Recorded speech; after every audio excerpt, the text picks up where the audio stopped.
ఆస్ట్రేలియాతో జరిగిన రెండవ వన్డేలో భారత్ ఓటమి పాలై సిరీస్ ను కోల్పోవడంపై టీమిండియా దిగ్గజ క్రికెటర్ సునీల్ గవాస్కర్ తీవ్ర అసంతృప్తి వ్యక్తం చేశారు. ముఖ్యంగా ఈ ఓటమికి గల కారణాలను విశ్లేషిస్తూ గవాస్కర్ కీలక విశ్లేషణ చేస్తూ సున్నితమైన విమర్శలను ఎక్కుపెట్టాడు. గవాస్కర్ ఏమన్నాడంటే, ఆస్ట్రేలియాతో జరిగిన రెండో వన్డేలో భారత్ ఓడిపోయి సిరీస్ ను చేజార్చుకోవడం నిజంగా నిరాశపరిచింది. జట్టు ఈ పరాజయాన్ని చవిచూడడానికి ప్రధానంగా రెండు లోపాలు కారణమయ్యాయి.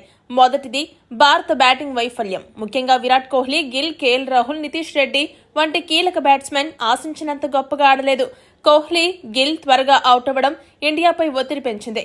ఇక జట్టు స్కోర్ బోర్డును ముందుకు నడిపించడంలో మిడిల్ ఆర్డర్ కూడా పట్టు కోల్పోయింది. ఇక రెండోది మరియు అత్యంత ముఖ్యమైన లోపం ఏంటంటే, కుల్దీప్ యాదవ్ ను తుది జట్టులోకి తీసుకోకపోవడం కూడా దెబ్బేసింది. మధ్య ఓవర్లలో వికెట్లు పడగొట్టగల సామర్థ్యం ఉన్న స్పెషలిస్ట్ స్పిన్నర్ అయిన కుల్దీప్ యాదవ్ ను పక్కన పెట్టి బ్యాటింగ్ డెప్త్ కోసం వాషింగ్టన్ సుందర్ వంటి ఆల్రౌండర్లకు ప్రాధాన్యతనివ్వడం వ్యూహాత్మక తప్పిదం. ప్రస్తుత భారత జట్టు వ్యూహం బ్యాటింగ్ ను బలోపేతం చేయడానికి ప్రయత్నిస్తుంది. కానీ వన్డే క్రికెట్లో మ్యాచ్ గెలవాలంటే 10 వికెట్లు తీయాలి. కేవలం పరుగులు కట్టడి చేస్తే సరిపోదు. మిడిల్ ఓవర్లలో కుల్దీప్ వంటి వికెట్ టేకింగ్ స్పిన్నర్ లేకపోవడం ఆస్ట్రేలియా బ్యాట్స్మెన్లకు సులభమైంది. రెండవ వన్డే ముందు కుల్దీప్ లేకపోతే సిరీస్ కోల్పోయే ప్రమాదం ఉందని ముందుగానే చెప్పాను. ఆ భయమే రెండవ వన్డేలో నిజమైంది.